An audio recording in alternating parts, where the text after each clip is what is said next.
There are a number of issues that we want to discuss tonight, both looking back at the most recent election and looking prospectively at the elections to come, as well as current events, what's happening in Washington now. But I want to start with a little historical perspective about the Jewish vote.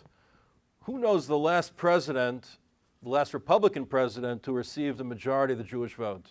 The answer is Warren Harding in 1920.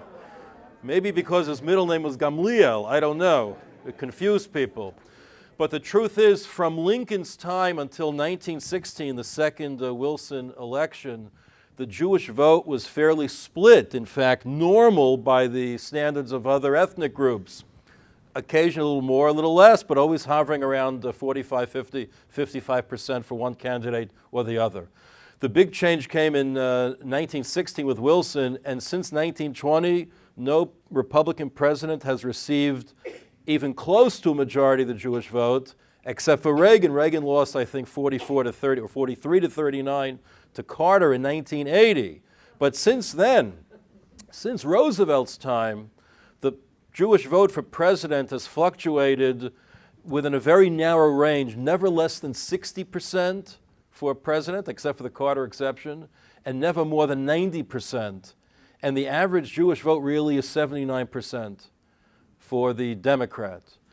Conveniently, this week, Pew Forum released its latest study of the Jewish people, and they determined that 70% of Jews are Democrats or lean Democrats, to 22% of Jews who are Republicans or lean Republican.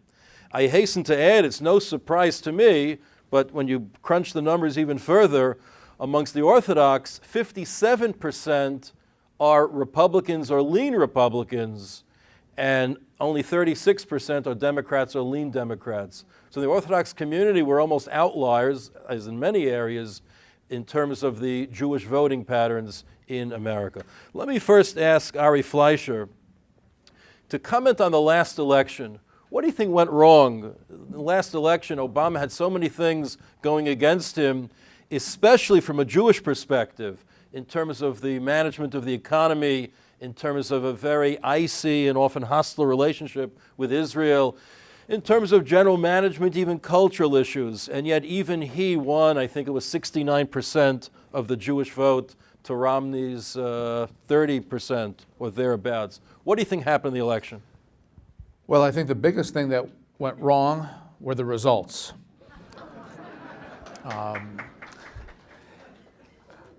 I will expand on that in just a moment. In terms of what went wrong, politics and presidential elections very much come down to a measure of two things: ideology and the individual. And I think many of the voters looked at the individual that the Republicans nominated and just did not feel that that person cared about them enough, represented their values enough. And this was the real problem that Republicans have when it comes to, does the candidate care about me, or does the candidate represent the wealthy? It's a built-in problem that Republicans have got to do a better job addressing. President Obama was flawed, the economy was weak, but the economy came back just enough in the summer of 2012 to get President Obama above the perilous level that he had been hovering at in the fall of 2011 into the winter of 2012, when we really thought he was vulnerable. And so it was a combination of those things, and then reinforcing the image of Mitt Romney being somebody who was just out of touch, unfortunately, was that 47% comment that he made. And we can talk about that a little bit later. But you add all of that up, and it wasn't complicated. In a bad economy, it just wasn't a Jimmy Carter bad economy. It was just better enough, and we did not have a strong enough candidate running against the president. What role do you think the debates in the primaries played? Because anyone who viewed any of the debates from the time there were 10 candidates, 8, 6, 4, 2, 1, saw a group of scoundrels attacking each other. So at the end of the day, from the perspective of the viewer, there's only one scoundrel left standing. Why vote for a scoundrel? What could be done? What effect do you think that had? And what can be done to change that in the future? Well, and I presume when you talk about these scoundrels, you're talking about the moderators. Them too, no question about it. The debates hurt the Republican Party, and it's a shame because debate should enhance you. if you believe in what you believe and you're articulate and you're sunny and you're optimistic and you bring people in, you want to relish every chance to talk before a group because it makes more people want to support you. The opposite happened in the Republican primaries. We pushed our candidates too far. They pushed themselves too far. And the worst moment of all, at least for our nominee, was in a rush to get to the right of Rick Perry on immigration. Governor Romney, when asked what to do about the 11 million Hispanics who live in this country illegally, he said that they need to self-deport. Now, I'm a child of an immigrant. My mother got out of Hungary in August of 1939. And whether somebody came here legally or illegally, America has always been a nation that sent signals that immigrants enrich us. They make us stronger. They make us better. When Mitt Romney said self-deport, he sent a signal that we don't want you here. And I contrast it to my old boss, George W. Bush, who used to say that family values don't stop at the Rio Grande. And what people have to understand is if a mom is hungry and she has a child who's hungry, she's going to do what she needs to do to feed her child. And when George Bush said that, Hispanic Americans were going to listen to his next sentence, whether it was on education or the economy or on foreign policy, because they thought he cared about them. And so they were going to give him a chance. When Mitt Romney said self-deport, the only people left in the Hispanic community we're going to vote for him were people who are either on his payroll or people who were just belonged to the Hispanic Republican coalition. And Bush got 44% of the Hispanic vote, and Mitt Romney got 27%. And just in closing on that point, Republicans will never get the White House back again if we don't get at least 36, 37, 38% of the Hispanic vote. The Hispanic vote is such a big, growing block of voters. It cannot ever happen again that we win the White House unless we're able to get a sizable chunk of the Hispanic vote. Matt, maybe you want to address the same issue, the election. What was the role of the RJC? Were you surprised, disappointed by the Jewish turnout for the Republican candidate? And what can be done prospectively? Sure. Well, it's interesting because in some ways, for us as the Republican Jewish coalition, it was really, Rabbi, a tale of two cities. It was the best of times and it was the worst of times. Obviously, as Republicans, we got just blown out all across the board.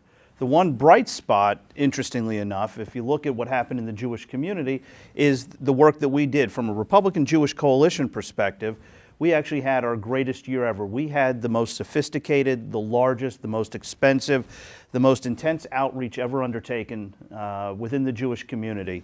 And at a time when Republicans were getting wiped out across all constituency groups, we actually increased the share of the Jewish vote for Mitt Romney by almost 50% over what John McCain got in 2008. John McCain got 22% of the Jewish vote in 2008.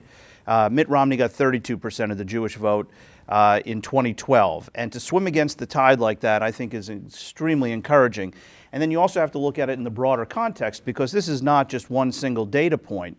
But I think we're really encouraged because we've actually gained market share in the Jewish community in 5 out of the last 6 national elections. Going back to 1992, we got 11% of the Jewish vote. So we've gone from 1992, 11% of the Jewish vote, to 32% in 2008. We slid back a little bit in 2012. We slid back a little bit in 2008.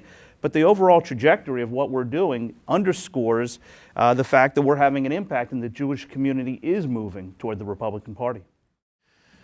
If you could highlight 3 issues on which you think the Republican Party differs from the Democratic Party in a way that would appeal to Jewish voters, what would you say? Can I only allow 3? All right, give you 5. No, I think that's a great question, Rabbi. And I think if you were to synthesize some of the key differences between where Republicans are and the Democrats are on issues of concern to the Jewish community, let me share a couple observations and make a couple points. First of all, I think, let me just state for the record, I think in Congress there is strong bipartisan support for Israel. What really worries me, and what should worry all of us in this room, is what's taking place at the grassroots level.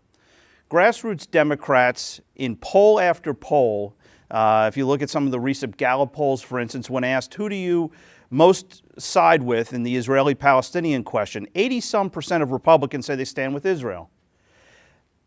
Less than a majority, 47% of Democrats say they stand with Israel. There's not even a majority of grassroots Democrats who are willing to stand with Israel. And if that doesn't really make you nervous, just go back and think about what happened at Charlotte at the Democratic Convention. That should send a chill up and down everyone else's spine when they originally left the recognition of Jerusalem as the capital of Israel out of the Democratic platform. And we all watched on television as they scrambled to try and get it back in to the boos of the activists in that hall. And I think that's a very, very big issue, and I think it's got very long-term ramifications for the Jewish community going forward. And which is why, by the way, I am a strong supporter of organizations like the National Jewish Democratic Council. I think it's important that there be groups like the RJC and the NJDC in our respective parties to build the kind of support that we need to ensure that our friends in the Republican Party stay strong on Israel. And I think the Democrats need to do some serious soul searching and need to really work hard, because at the grassroots level, whether it's at grassroots Democratic politics, whether it's on the college campuses, there is a real problem brewing in terms of long-term support for Israel. Number two, I think there's a fundamental difference between our two parties on issues like jobs and job creation and the role of government. We are in a time where we have systemic unemployment in this country. Clearly, the Republicans are trying to, and have tried repeatedly, to get pro-growth, pro-jobs economic policies enacted over the objections of the Democrats. This is the longest time we've had sustained unemployment, hovering around 8%. So many people in this country are hurting. So many people have just given up. And it's really heartbreaking to see what happens. And the other thing that I know is an issue near and dear to your heart, Rabbi, about personal responsibility. I got my start in politics working for a guy who not only became a very dear friend of mine, but a real mentor, a guy by the name of Jack Kemp. And thank you.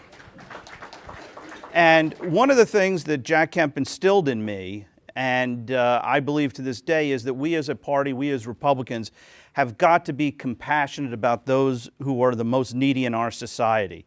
Maimonides wrote extensively about the greatest charity is to help somebody not to need charity. And I think there's a fundamental difference between our two parties over what that means. I fully believe that we have got to be compassionate and care about those in our society who need help. But that also means that people need to take personal responsibility for their own actions. I think we make a big mistake in this country by measuring the success of our social welfare programs by how many people we need to help. We should be measuring it by how few people we need to help. But we need to help those who really do need help. And we got to show that we care. So I think those are just a couple of differences. Right. Just to clarify, it's an important point. What Maimonides actually said is that it's my field after all. Far be it from me to teach some Torah too. The highest form of charity is to find someone a job, not give someone a handout. Part of the problem seems to me to be the impossibility, looking prospectively, Republicans have very talented governors, presidential possibilities, but it's very hard to compete against a party that gives out free stuff.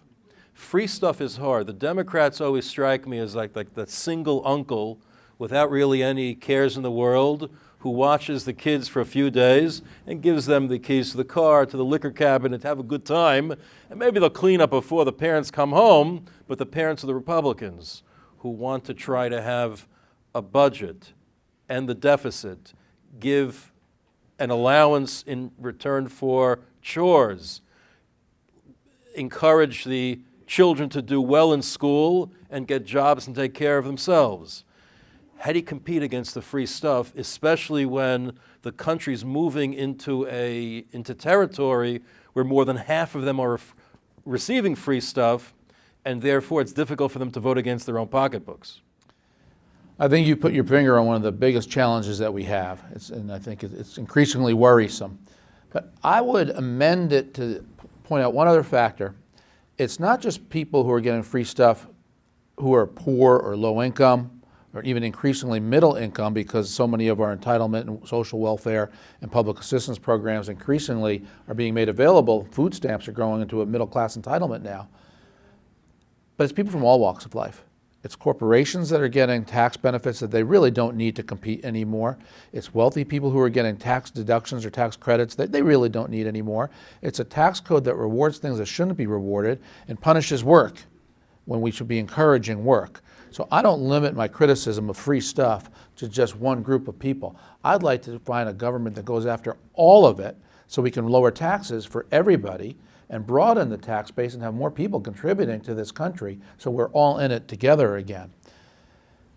When it comes to the spending side of it and the spending programs, it's called moral hazard, and it's one of the most serious issues out there. Anytime the government tries to help somebody, unemployment, high unemployment under President Obama, unemployment compensation is going to run out. What are you going to do about it? The Democrats continue to try to extend it up to 2 years worth of unemployment.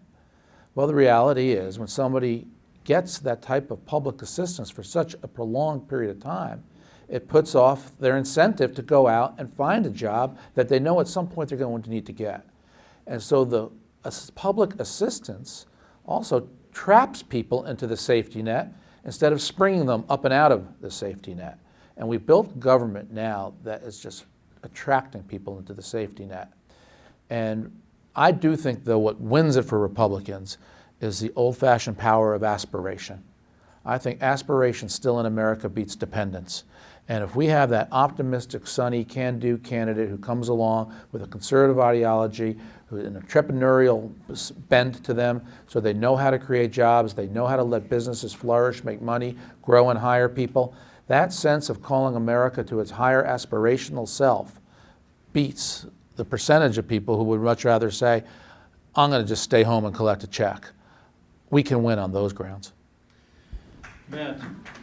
All right, Matt. Sifting through the data from the Pew Research Center study reported that 54% of American Jews prefer a bigger government that offers more services, whereas 38% want a smaller government providing fewer services. I actually think the numbers surprised me. I thought it would be a much greater disparity, but given that factoid, there seems to be room for growth in the Jewish community by the party that's advocating small government.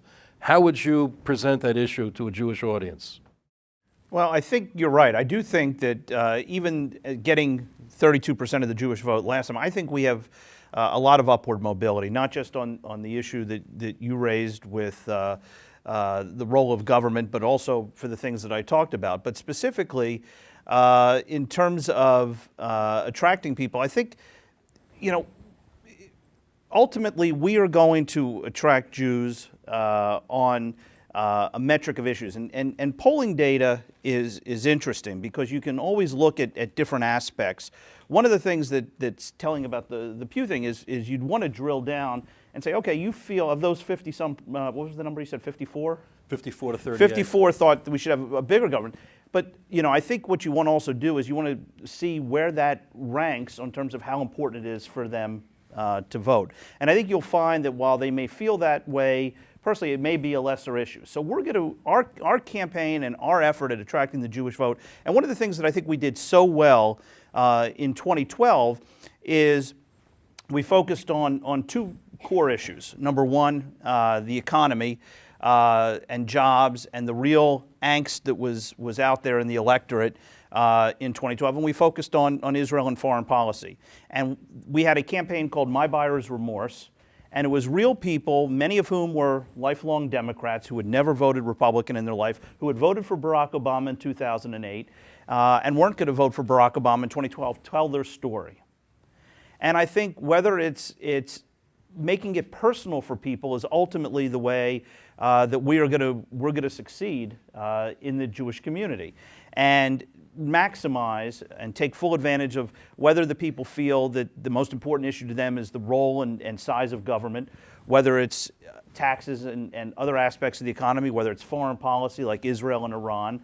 But we're going to take through our efforts And especially now with the capabilities that we're afforded in social media, really almost run micro-messaging directly to individuals in a way that will resonate to them on the issues that they care about. So you can look at these broad top-line data, but the real key is when you look at polling like this, is how important is it to them in terms of who they're really going to vote for. And that's the kind of research that we do through focus groups and our own polling. And hopefully, as we continue to go to 2014 and 2016, have the kind of campaign that's really going to ultimately keep that trend line of increasing support for the Republican Party and the Jewish community moving upward, and continue to take market share away from the Democrats based on giving them a message that really has some resonance. Shifting gears to current events, I'll direct the question first to Ari. The federal government is in partial shutdown mode. It's a messaging issue. Republicans are getting creamed in the public, in the polls, in the mainstream media for being obstructionist, for threatening the economy. Sometimes I watch the Republican spokesman, whether it's John Boehner, Eric Cantor, and the different personalities, of course, and I wonder why the response is not more forceful. There's certain things, obviously, the talking points are repeated again and again, and the president is enamored of saying, I won, therefore you must fall in line. But they never seem to respond to the president, we also won. That's how government is run. We won our elections like you won yours. You were elected president, not dictator, therefore you have to negotiate like other presidents did when the debt ceiling had to be raised, for example. With President Reagan, Bush, they all negotiated, then they found some meeting ground. Granted, the president gets more of what he wants, but they never refuse to negotiate. They never point that out. And the other issue was driving me crazy the last few weeks. Obama says again and again regarding the debt ceiling, we have to pay our bills. But you don't pay your bills by borrowing more money. That's not paying the bills. If you borrow from Visa to pay your MasterCard, you haven't paid anything. You've just incurred more debt. How come no one says that to him? He was the one who promised that the deficit would be reduced in half during his first term, and instead it spiraled. What message would you offer to Republican spokesmen to counter what at this point seems to be a dominant theme in the media, Republicans evil and dangerous? Obama lives with the angels and the saints. And that's the take of the press that's critical on the president. Rabbi, I think you make a great press secretary. I urge you to consider. Very promising field. My audience is hostile enough, thank you. You know, my beef with the Republicans when it comes to communications is that the Republican Party talks policy while the Democratic Party talks people. And it's an empathy issue. I also think a lot of this has to do with is maybe it's what we're taught as Jews, and when you study the Old Testament, and it just becomes so natural to talk about and fight for and believe in social justice, tzedakah, tikkun olam, lifting people up, helping people up. It's the focus on people. It's not the policy, it's the lift to bring people into a better position in life, to alleviate poverty. And it's a mindset. It's how people should just talk because it's their heart that's talking. And what draws me to Republicans is their minds. Our policies are the best policies that work to alleviate suffering, to alleviate poverty, to give people a chance to get that job and to climb the economic ladder of life, as my immigrant mother did and her father did and everybody else, my father who gave me the opportunities that I've had, that I'll forever be grateful for. That's how you have earned success. That's how you have joy at home. This is when welfare got reformed. And a child, instead of seeing their mom stay home and get a check, saw their mom have to go to a job in order to get that check. And now that child had a role model in life, learned what life is supposed to be like. This is how you put people first. And so to your point then about the debt, I think the relentless message Republicans have is we are going to stop punishing our children and our grandchildren to pay for their grandparents' big spending. This is how you save a generation. And the grandparents in this instance, of course, are all the big spending programs that the government is passing on to our children and our grandchildren. And there's some things that are worth drawing a red line that you do not cross. And that means protecting our children. That's how I would approach it. I'd also remind the president when he says he won, just what you, yes, House Republicans won 2, but that's not how our system is built anyway. We're not Britain with a parliamentary system that whoever wins is supposed to get through what they want. We're a system with checks and balances, and the president has no choice but to work with the House. Matt, how do you evaluate, granted it's still the middle of the process, but how do you evaluate the winners and losers in this confrontation? And crystal ball time, what's going to happen next 2 weeks? It's an interesting question. I think it's hard to say at this point who the winners and losers are. This whole thing is on a tightrope right now. I think right now clearly I think you'd have to say that the brunt of the criticism and the critique is being laid at the doorstep of the Republicans. But it's very easy for the president to overplay his hand in the eyes of the American people. I think the American people are sick and tired and fed up with Washington. This reinforces, and in some ways a pox on all their houses, this reinforces in people's minds exactly what they loathe about Washington these days. It's very easy as the Republicans continue to try and make offers and pass different aspects of legislation to fund parts of the budget, that this could very easily turn against the president as being seen as intransigent and childish and unwilling to sit down with him, and could backlash on him. So I think we're at a really volatile time where it's unclear. But I think the reality is there'll be some diminution across the board. I think the Republican brand will probably take a hit. But the reality, one of the reasons that the Republicans in Congress are so emboldened and so empowered now is because of the effect of the gerrymandering of the districts. There are very few what I call purple districts anymore. There are very few swing districts in this country. The congressional districts these days are either very strongly +6, +8, +10 Democrat, +6, 8, +10 Republicans. And they're going to win and get reelected, most of these guys, regardless of what happens on this. I don't think you're going to see, like you did in '96, after the government shutdown, a big change in Congress. But I do think that we've got to ultimately figure out a way for the American people to regain their confidence in government and in Washington to actually get some things done. Let me ask you on the next point related to this. We hear constantly from the Democrats the demonization of the Tea Party as the dominant force in the Republican Party. To them, of course, it's meant pejoratively. Thank you. I like the Tea Party. I don't drink coffee at all, like tea. But in fact, the Tea Party is not entirely, but has a substantial Christian evangelical base, which is very supportive to the Jewish people and especially to Israel. I've said for years, the most unequivocal supporters of Israel in America are not American Jews, the evangelical Christians. So I feel very comfortable with the, is that for me, or is that for the Christians, or both? I feel very comfortable with the Tea Party. The demonization, though, portrays them in a way that, for whatever reason, sours the American people on them and, by extension, the Republican Party. How do you reverse that? Because they are an essential element in the Republican base. Well, we're going to reverse it by, first of all, getting to know, one of education, trying to get people to learn more and to understand about the Tea Party. I think it's important not to conflate different aspects. The Tea Party, by and large, is a group of folks focused on economics first and foremost, the size of government, limiting the size of our debt. They are people who are motivated and activated by the concerns they have about the economic trends.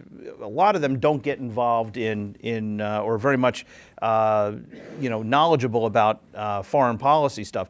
What the Democrats try and do is take fringe elements, supporters of Ron Paul, for instance, supporters of Pat Buchanan, for instance, who are virulently anti-Israel, aren't really part of the Tea Party movement, and try and paint everybody with the same brush.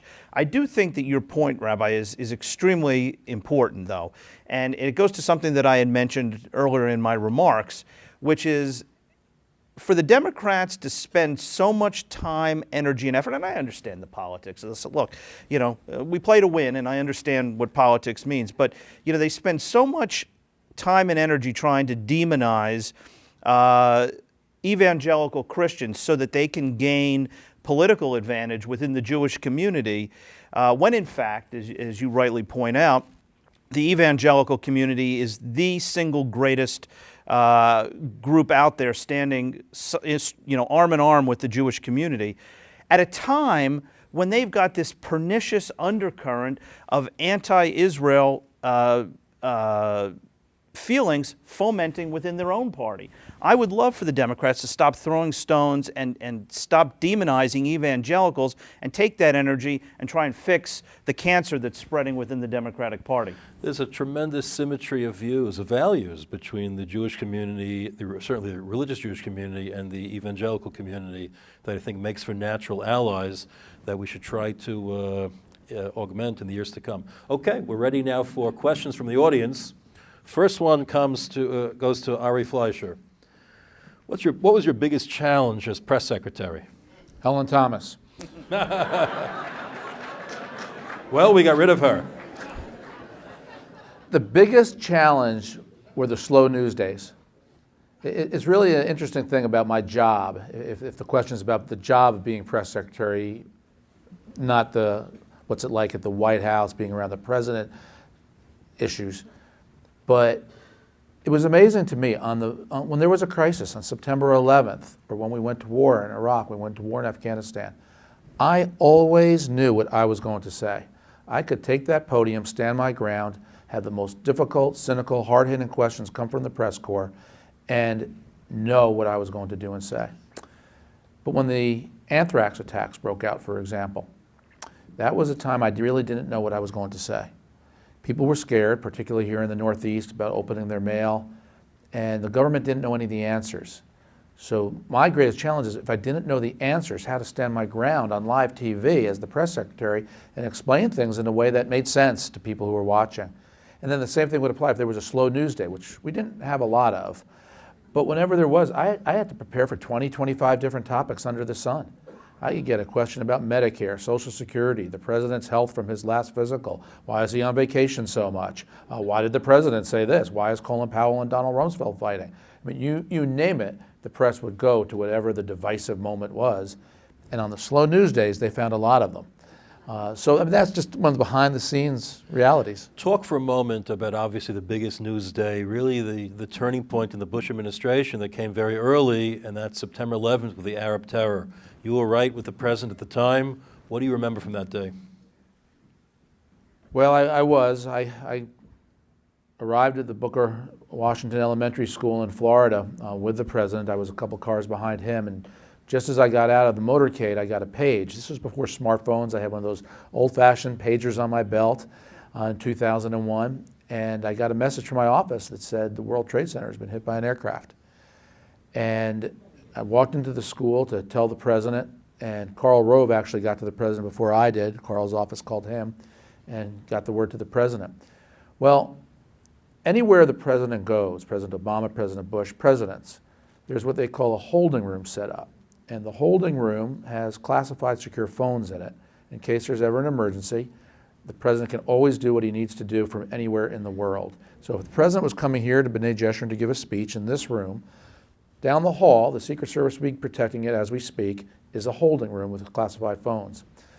It was the first time I had seen this in the 9 months I had been in the White House. The president went directly into the holding room and started working the phones, and Condi Rice was waiting for him. And all we knew at that time was that New York had been hit by one aircraft, the World Trade Center. And so the plan was for the president to go in and talk to the press pool after he finished the reading event with the children, and say that the resources of the federal government will be available to help the people of New York. And we just didn't know anything more than that, and we did not think it was terrorism, of course, after the first plane. Well, a few minutes later, we're in the room with the school children, and the president is reading, as everybody now remembers. And when Andy Card, the chief of staff, walked in and whispered in the president's right ear, "The second tower has been hit. America is under attack," I was some 15 feet over the president's shoulder on the left side of the room. And right before Andy walked in, I got a second page telling me that the second tower had been hit. And so I instantly knew, of course, that it was terrorism. Andy whispers in the president's ear, And I wrote on a notepad on the back of a yellow legal pad, "Don't say anything yet." And I maneuvered over, put my back to the press so they couldn't see it. I held it up because I didn't want the president to take questions from the reporters. He's the only person not watching TV. Everybody else at this point in America is glued to what's happening, and the President of the United States is, in effect, out of position, not knowing what's happening until he can get back and start to get briefings. So the President gave me one of these little looks like that, and then, to make a long story short, I glued myself to the President's side for the whole rest of the day. I boarded Air Force One. We heard about the third plane that hit the Pentagon. I went directly into the President's cabin and took verbatim notes down on everything President Bush did and said that entire day. And the thing that I remember most about it is standing next to him when he put the military on DEFCON 3, the highest level we've been since the '73 Yom Kippur War. I was standing next to him when he authorized the shoot down of civilian aircraft in case there were more aircraft in the sky. And we were told when we boarded that there were still 3 aircraft that had refused orders to land. We heard about the 4th plane, and the first report we got was a plane went down near Camp David. Camp David was not very far, actually, from the Pennsylvania line where the plane did go down, about 100 miles. So we thought there were 2 more aircraft in the sky that had not landed, 2 more missiles, and the President gave the authorization to shoot them down. And he said to Donald Rumsfeld, "We're at war." And it was just the chill that went through me to hear the Commander-in-Chief say, "We're at war," and then to know that he would lead the nation to prepare for a war. And that obviously changed everything. It changes your mindset, it changes your mission, it changes why you went to the White House, and it's this simple reality of you never know in this country when you're going to get called on to do your job to protect this country. But what I'll always take with me, it was a different era, but we were a divided country then too. Bush won because the Supreme Court said he won, and a lot of Democrats didn't like it, how quickly our country came together. And that's the biggest thing to remember. Despite our divisions of today, which are many, we remain one nation and one people. It's a shame it took us September 11th to remind us or unify us, but that is something that just streams through all of us, regardless of party, and I'm proud of that. Well, powerful. It's a day we'll all never forget. Matt, just segueing to another question. There's a high school senior in the audience going to college next year, pro-Israel, Jewish, Republican. Says, "I expect to be a minority several times over." I think a minority exaggerates it, by the way. How can the GOP grow its base among young people like himself to make it an electoral bloc that is responsive both to the issues and to the Republican Party? What do you suggest? No, I think what's going on there's a lot of layers to that question. First of all, one of the things that I want to, we've sort of, this is the 4th stop in what's been a national little barnstorming tour for Ari and I. We were in Atlanta on Monday. We were in Chicago yesterday, Chicago on Tuesday, Cleveland yesterday, and here in, which is the largest event that we've had, and thrilled to be here in Teaneck. If you're under 40, most people under 40 don't even have a landline in their house anymore. Most of them don't wear a wristwatch because they have their cell phones. Facebook and Twitter are the ways that we're communicating. And this goes to what's going on in the college campuses. One of the things that the Obama people and the Obama campaign did so successfully is really find a way to reach out through social media and through messaging, quite frankly, how to reach millennials, how to reach college students, how to reach younger folks under 40. And our task, and one of the things that Ari has been working so very diligently on with the Growth and Opportunity Report and the implementation on the party side now, is how do we build these technology platforms to make us not competitive, because I think it's a huge mistake if we say that we want to catch up to the Democrats. We've got to iterate and leapfrog where the Democrats are, and I think we're well on our way to doing that. And that's, part of the college campus thing is we've also got to find a way to make Republicanism cool on the college campuses. And the challenge is going to be to find a way that, and quite frankly, we have, I'm speaking bluntly here. The challenge for us as Republicans is that on a lot of the social issue stuff, on gay marriage, on the environment, on some of the social issues. You know, a lot of college students really view the Republican brand as a bunch of Neanderthals. And we've got to find ways to stop talking about the things. Politics, there's an old adage, politics is about addition and multiplication, not subtraction and division. And we as a party have got to do a better job at addition and multiplication. Right now, we're doing a hell of a job at division. We're doing a great job at division and subtraction. And it's not always about ideological purity. It's not always about making sure that we don't deviate from what people think is, and it positions us, you know, in a way that makes it challenging to attract younger people, women and others, and Hispanics and other ethnic, that we got to get to win. So that's going to be the challenge, and that's one of the key lessons from 2012 that I think Ari learned when we did this drill down in this audit. The college stuff, you know, we're investing from an RJC perspective. We're going to invest some serious resources in building a national college program. We started to launch a pilot program at a handful of colleges around the country on so many, you know, on so many levels. What goes on at the college campuses is going to set the tone. Setting aside politics for a second, what's going on with the anti-Israel sentiment on the college campuses should keep all of us up at night. The progressive left, the BDS movement, everything that is taking place there will inculcate a generation, both Jewish and non-Jewish students, against Israel, and it's imperative that we engage and put resources to competing for that. So we're doing that. Other groups are doing that. It's critically important. But in terms of the macro issues of the party, I know that's going to be essential to us winning in 2014, 2016, and beyond. Let me conflate this for Matt also. Two questions. Is the Libertarian Party, Ron Paul, etc., that wing of the RNC, is that bad for Israel? And like there's a Republican Jewish coalition, is there a Hispanic Republican coalition for outreach into that community? Like Ari said, that's the future of America. Yeah.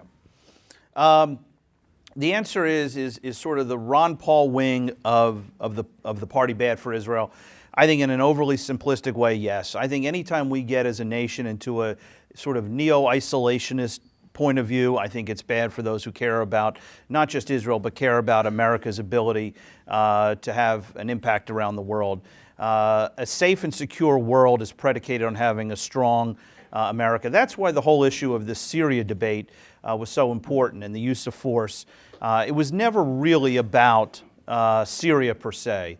What the whole debate really was and should have been about is really about having a commander-in-chief either intentionally or unintentionally putting the prestige of the United States, the office and the reputation of this country and the presidency on the line by declaring a red line. And then you have a bad actor in Assad who flagrantly crosses that red line, and then what do? And you know, clearly we don't really have you know, there's no good side in that battle in Syria. But what's important is what the mullahs in Iran, what the North Koreans, what the Russians and other people around the world are looking to see America's response. Because ultimately, if we want to prevent Iran from having a nuclear weapon, we have got to have a credible military deterrence. There's no question about it. And the world was watching to see how Barack Obama would react when Bashar Assad gassed his own people. And really what happened is we did nothing. And I will tell you that that is the worst possible thing. So when you have a libertarian and Ron Paul sort of view of the world that doesn't think America's got a role at projecting power and helping to project deterrence around the world, that weakens Israel, that weakens our allies, and everybody who relies upon a strong America across the country, and it's a bit of a problem. I'll defer to Ari on the Hispanic stuff because I know that's something that he worked on the Growth and Opportunity Report.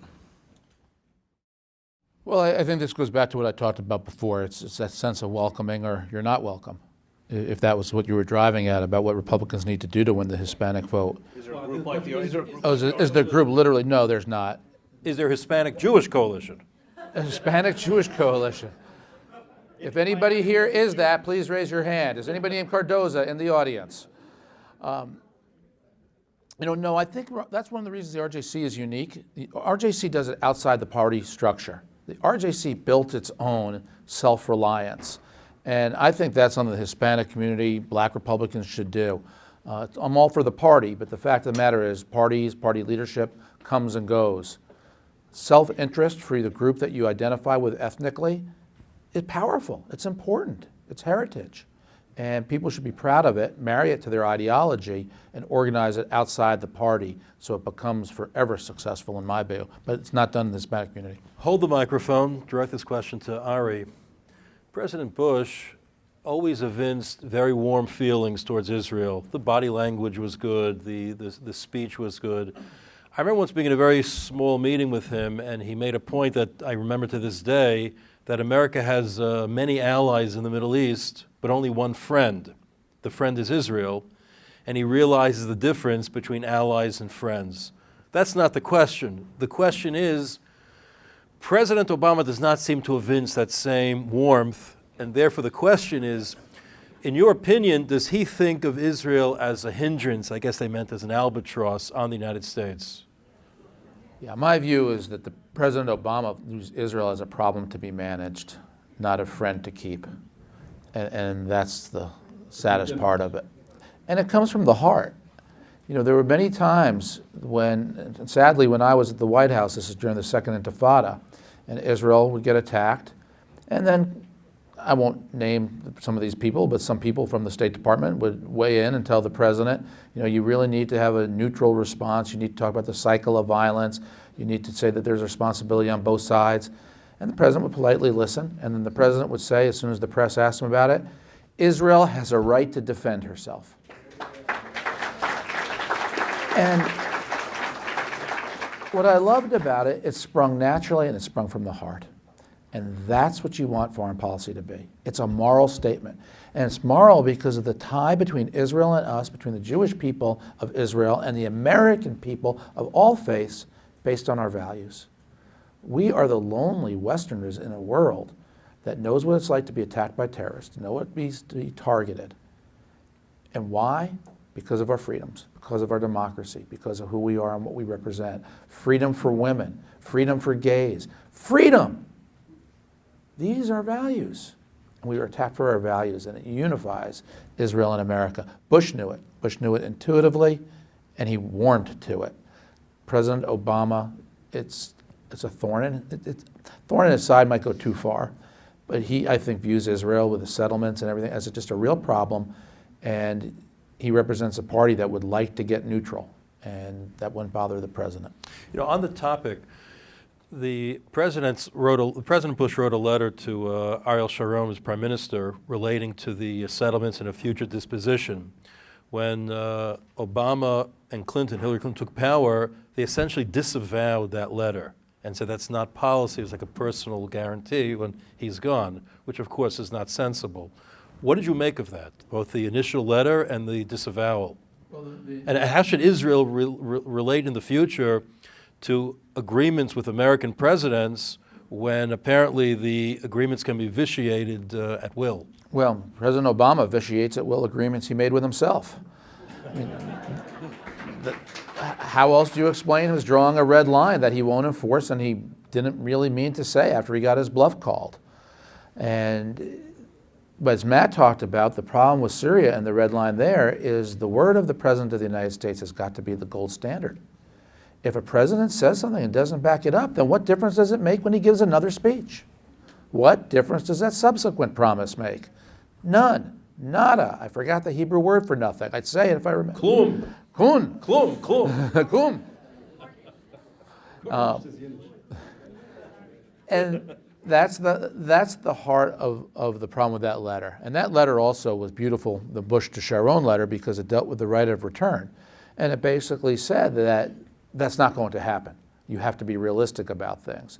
That letter did not talk about a return to the drawing based on the 67 borders. It talked about, I think they used diplomatic language of previous agreements recognizing, and they built in language recognizing that there have been realities on the ground. Very sensible. And this was the beauty of that letter. And Obama wanted to walk away from it because he wanted to send a signal to the Arab world that I'm different. I hear what you're saying. I can see it through your eyes and listen through your ears. President Obama deliberately wanted to send that message in his Cairo speech. He said so. It's a very different approach. It's also why I think the president had a modern day low record, and we were able to get 32% of the Jewish vote against President Obama. In a lot of ways, it was a vote because Jews were scared of what the president would do. Well, speaking of scared, this is from a member of the audience. Should the average citizen be concerned about the government's recent spying scandal? Well, not if there's a shutdown. Well, the government already is listening and knows my answer on it, so I'll just say it even louder. No. And this is an area that I know I differ greatly with a lot of the civil libertarians and others. But having been inside the White House and being aware of just how dangerous this world is and the lengths that people are going to go to strike us here on our home soil, I am perfectly comfortable with the manner in which the intelligence agencies of the United States government, including the NSA, gather information for the purpose of protecting us. And for the reason they gather it is to find out about the other guys. So if a bad guy somewhere is talking to an American somewhere, I want the United States government to know what that bad guy somewhere is saying. I don't want them to be able to hide behind the fact that if they find somebody in America to make a call to, they're shielded. The Americans won't know about it. Israel doesn't operate that way. No nation that has the threats that we have should operate that way. And we can do it while protecting the civil liberties of Americans and our constitutional rights. I'm comfortable the government is doing it in that manner. Final question from the audience, Matt. Will the American embassy in Israel ever be moved to Jerusalem? The promises are transmitted from administration to administration. Yeah. The answer is we hope, and I hope. And I know that under President Bush, they acquired the land in Jerusalem to relocate the embassy. And I don't see it happening in the next 3 years. So I'm going to go out on a limb. I'm going to go out on a limb on that one. But I certainly hope, in the foreseeable future, we realize the recognition of Jerusalem as the capital and move our embassy rightly to where it belongs, in Jerusalem. Okay, we move now to the final segment of the program. Just final statements. We'll start with Ari Fleischer. My final statement is just thank you. It's just a word of gratitude for being here, for being Republican Jews, for people who are not Republican Jews for showing up and listening. And this is the wonderful thing about the Jewish people. We are so active, we are so involved. I come from a family of Democrats. My brother is a Democrat. I hope my parents are Democrats. I hope not all of you grow up to be like my parents. But thank you for your involvement. It's great to see so many people here tonight. Thank you. Matt Brooks, final words. Let me echo what Ari said. Thank you all for being here. I am sure with the demands of kids and family and work there and other social and charitable activities you're in, there's many other places you could have been tonight, and it means a lot that you have the passion and the concern for what's happening here at home and abroad to come and engage in this conversation. Thank you to Ari for traveling around the country.